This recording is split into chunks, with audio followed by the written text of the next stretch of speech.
Platform कंट्रोलरचं manual calibration करण्यासाठी हे 2 बटणं एकाच वेळी प्रेस करायचे. मॉडेल स्पेसिफिक कॅलिब्रेशनमध्ये जायचे, 1 नंबरचं बटन दाबायचे. आता याच्यामध्ये मॉडेलचे प्रकार आलेले आहेत. NTA 855 G2i.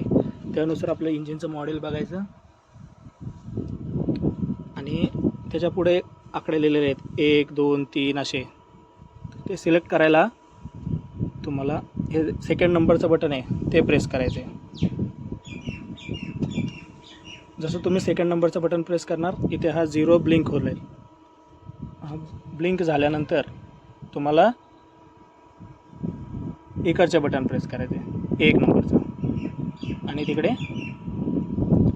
0 कट होऊन तिथे 1 आलेलं आहे आता. ठीक आहे. जसं 1 होते तसं तुम्ही परत एंटर बटन प्रेस करायचे. ठीक आहे. Model specific calibration in progress.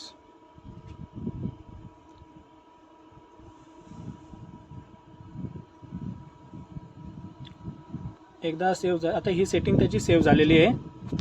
एकदा कंट्रोल सप्लाय बंद करा.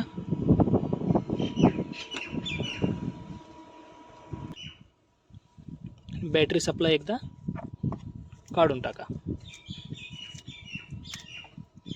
बॅटरी परत जोडवा. कंट्रोल सप्लाय ऑन करायचं.